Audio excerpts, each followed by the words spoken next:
our moments of disagreements, the things that come out of her mouth just don't make sense. But hello everyone, and welcome back to A Mile of My Stilettos. It's your girl Crystal, and you know my husband Rickey Jones Jr. beat me to it again. Yeah. You guys, She beat me last week. I did. I'm so excited, you guys, because I said, Mr. Husband Man, I have a question for you that I want you to answer. I'm going to be answering the question to you guys, so don't worry. But not in this video. First video. Though. Okay. I have a question that I want to ask you for my subscribers. And so that question, as you already know by the title of this video, is if there were 5 things that you could know before you got married, what would you want to know?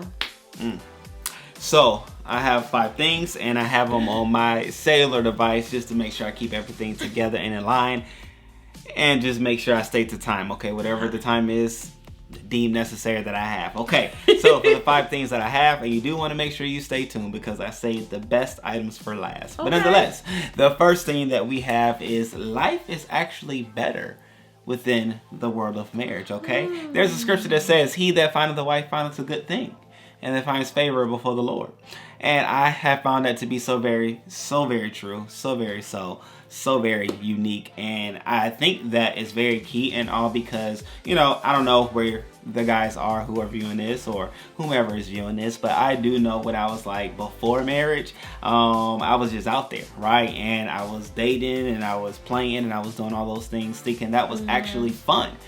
Thinking that multiple ladies that I was talking to at the same time was fun, was right, and was sustainable, and I knew that it wasn't.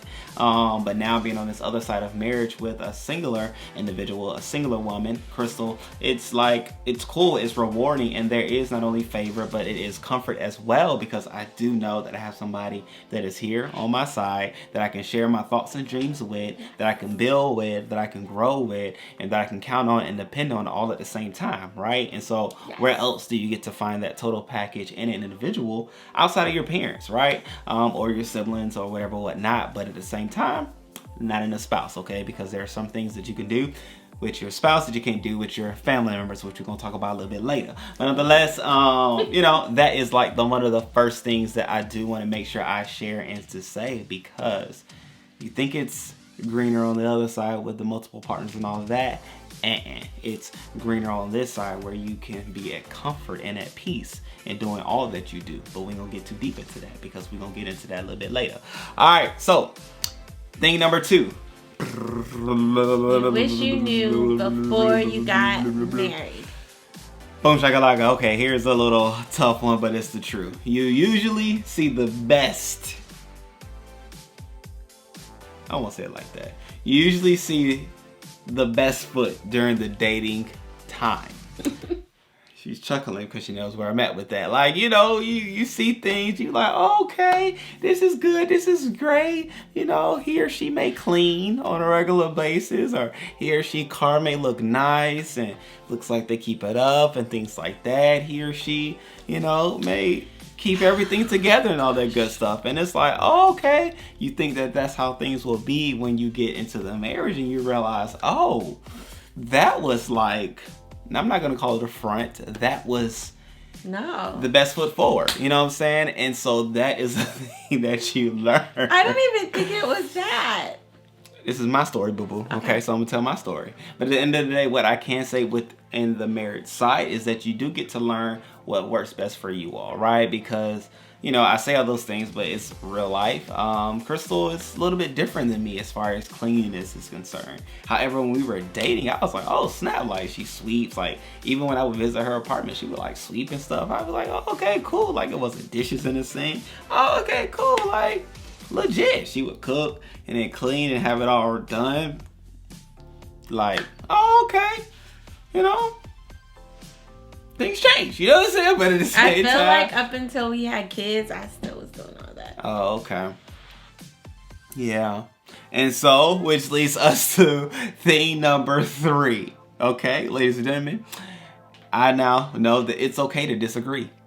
It's okay to disagree. Don't feel like at all times that you have to be on the same page in order to go forward as far as like thought processes. It's okay to have two different, that's the idea behind disagreeing. It's not that we're like arguing, we're not fussing, we're not, all of those good things, cussing at each other. We're not doing those things. As y'all saw, we just had a disagreement. But at the same time, it's okay. Right. Because she has her truth. I have my truth. Therefore, she has her thoughts. I have my thoughts. And it's okay. The beauty of marriage is that you get to have two people becoming one that have two different thoughts, two different mindsets, two different backgrounds, two different upbringings, so forth and so on. So it brings two different things to the table. Yeah. What makes you together when you come together in agreement in times with those things, right? So it's okay to disagree. I remember that people used to say like, don't let the sun go down on your wrath or your anger and all that. I mean, well, the Bible said it.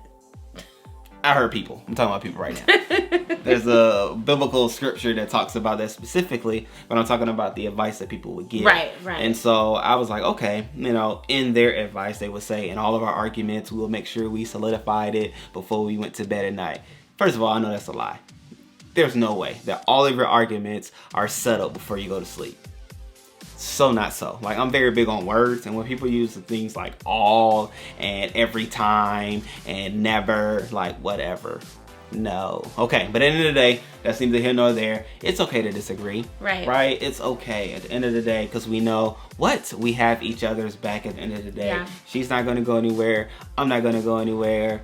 That's just what it is. That's what it's going to be. And so we just going to rock it, right? Yeah. And it's okay. Yeah. It's okay. Like, sometimes you need that cool down time. Like, I know for me, the way I think, I know I have to myself calm down. I can't just keep trying to talk. I need to calm down. And it's funny, like, in our moments of disagreements, the things that come out of her mouth just don't make sense. But at the time in which she's like spitting them out, I know that to her it makes sense, which is why she's saying what she's saying. But I'm thinking like, babe, like, if you just think about what you're saying, you would He's thinking, take that moment. You would forfeit this argument at the end of the day. But hey, take that moment and just calm down. I'm very big on common sense, what makes sense, and lining 1 + 1 = 2 every time. But to her, 1 + 1 could equal 4, if the heat of the moment is right. But at the end of the day, that's neither here nor there. It's okay to disagree, okay? That was number 3. Number 4 is that we're going to talk about sex, right? Because sex is a part of marriage. It should be. If it's not, I'm praying for you, okay? Comment in the comment section, prayer hands, and I'm going to be praying for you, because sex is necessary for sustaining, loving marriage, okay? Healthy marriage, yeah. Unless there's like, physical ailments or somebody becomes, paralyzed and all those things, then of course my prayers with you as well. If you're active, able-bodied individuals, go for it. Scriptures on that as well. Don't hold yourself from your spouse, all that good stuff. They're the others. All right, so boom. What does that mean? What does it look like in marriage? Now, of course, before marriage, I guess life was a little bit easier. I will say that too, in a sense, like you talking about with kids, right? Pre-kids, as you said, you were on it with the with the cleanliness and all those good things. Okay, cool, okay.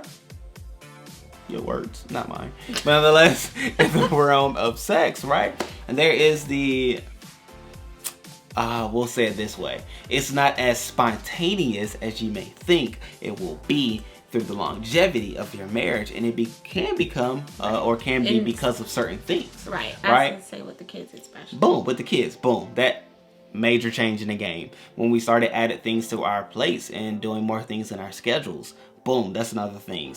We started traveling, boom, that's another thing. And the list can go on, whatever is going on in your life. But I realized in our life that it wasn't as spontaneous as it once was in the beginning and things like that. But it's cool. At the end of the day, all you have to do is make a plan, right? And so you just set whatever parameters that works for your marriage to say, I would love to have sex at least X amount of times, right? And if you can schedule it, cool, go for it. And I promise you, going into the marriage, you may hear the words, oh, scheduled sex and things. That is terrible. But no, it is not. It's something to look forward to, okay? It's just like getting paid every Friday. You know what I'm saying? Like, at the end of the day, do you want spontaneous checks, or would you like to know when your checks come? I'm just saying. But at the same time, spontaneous sex is good. Don't hear me when I say that. But if you know when it's gonna come, you know when you're gonna come. But at the same time, that's just what it is, and that's what it's gonna be. So let me just go ahead and sprinkle that out there. Know that I won't say for all situations. I can't speak for all situations. I realized in our situation that a spontaneous / planned type schedule situation works. Yeah. And it works well. And it allows for us to be both satisfied and pleased in the times in which works for us, right? And so that's that. And even having to like alter the times in which we do indulge things. Right, like that was like a thing too. But nonetheless, it's not what this video is for. Last but not least, I'm gonna go ahead and get out y'all way because your boy can go there, right? It's nighttime and it's anyway, okay. Whew. Boom, the last thing. He got plans after the video. Oh. I do or you do? We do. I'll meet you there. Okay. The last thing after saying all those things is that marriage is unique, right? You get to create your own marriage. What does that mean? No two people, when you put them together, becoming one are the same, right? You can read all of the books. You can hear all of the talks. You can watch all of the videos. You can watch all of the different representations of marriage around you. But at the end of the day, your marriage is going to be your marriage. I know one of the main things that I wanted out of my spouse was to be a Christian, but then like one of the second things or third things, whatever, blah, blah, blah, is that she grew up in a household of parents that were still married, because I knew that would give her a good foundation of what marriage would look like, but then allow for her to realize and recognize and know how marriage goes and how to make it uniquely hers. And so that's what took place with her, with us coming together. We get to talk about things, right? We get to laugh and joke about other people's marriages. We get to laugh and joke about our marriages and realize what works for us, what doesn't work for us. When we see different things that we know will not work for us and are indicators of what we need not to do, right? Because other marriages can act as like bumper guards for your marriage, right? What's the benefit of a bumper guard? In a bowling alley, it keeps the ball from going into the gutter, which gets you 0 points, right? And so we are around wonderful, wonderful, beautiful, beautiful marriages, but even within those all, we get to see different things that we know would not work for us. Right. But then it allows for us to know, okay, if those things start to look like that, we need to bounce back at the end of the day, because we know, we already said it would not work. So I say all that to say, like, marriage is unique. Marriage is yours. You get to create it each and every day. Like, you get to have an individual, and I say it that way because I don't know if it's a woman looking at this, then your husband, or if it's a man looking at this, then your wife. You get to have your spouse, and you get to make it to be yours. Like, you get to have fun when you want to have fun. Don't feel like date night has to be every Friday. It could be whatever day you want it to be, or don't even have date night. Like, we don't call it date night. We have days in which we do certain things. Date nights, but that works for us. That works for us. We don't have scheduled date nights. I just love how you brought up the thought that every marriage is unique, and that's something you wish you even knew, I guess, more in depth about before you got married. And that's so true, because sometimes we look at other marriages around us and we think, I am not trying to sign up for that. I'm not trying to sign up to be that. I know a big thing for me was that whole like super, and I don't want this term to be taken out of context, but like that super submissive wife thing, like the wife that almost seemed like so quiet, not unsubmissive, but the one that's like, when you just so quiet and your personality is just like gotta be like lower than like the man you're with, like that just was not me. And I was like, I can't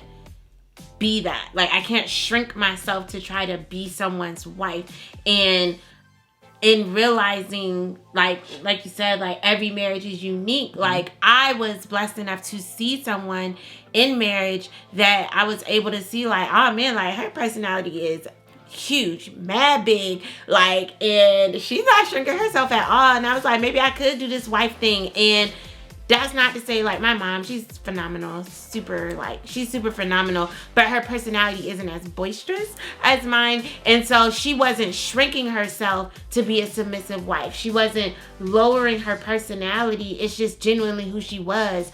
But for me to try to be exactly that, I would have had to, like, feel like I had to shrink myself. And so, like, and that wouldn't have worked, because I knew what I wanted, which was a wife that gave me a little pushback. Like, I like pushback. I like confrontation. I love talking things out. I don't want to just say a thing and the thing happens all the time, right? Sometimes, like, just do it. Like, it's not going to be easier. But at the end of the day, I do not want that. And so it worked out. It worked out that she had the awareness of her being able to be herself and being bold and being boisterous and all that good stuff in a good way. It's not disrespectful or anything like that. Right. Usually. But nonetheless, with it all, it worked. It worked. So I'm glad you did see that. Yeah. And knew that, you know, in this point, it's yours. Right. And I think a lot of times, sometimes in singleness, there's this thought that you have to be this certain example of marriage that you see or that you've seen, even if it looks like a really great marriage, even if it truly is a really phenomenal marriage. Mm-hmm. That doesn't mean that you and the person you marry are going to have to conform to that. Not at all. You guys are going to have your own unique thing. Like Ricky said, like, it's going to be your own unique thing. Mm-hmm. And yeah. So I love that. I love that point. And I think hopefully you guys really hold on to that point, because you can, you know, you can take out little different points that you see in different marriages, things that you like. I would say the concept of things that you like, and then when you get with your spouse, see how even that concept changes or molds for your unique marriage. And assess it. You know what I'm saying? Like, honestly, the first thought is like monthly assess it, but honestly, life goes by so fast that a month will go by and then somebody be frustrated because it didn't take place. But yearly, we'll say, starting off, yearly, just reassess your marriage and see if it's where you want it to be, and if not, make the changes. And that's the fun thing about marriages. You can change regularly as long as the people are on agreement with what the changes are. But just change, make the change, make it yours. Don't feel like you have to be within this mold or this prison of thought that you have to be and do what you've seen others do and who they are. Like, no, be you, be free, let your marriage do the same. Yeah, those are some really good points. I'm not surprised, y'all, because what was that? That was just me loving him with my aura. Facial. Oh, okay. I'm not surprised. I love him so much, you guys. I'm so glad whenever you come on the channel, drop your little wisdom nuggets. Just a little bit, you know. I get to share time. I like to share time. I like to talk. I love to hang out. I love to hang out with you. It works.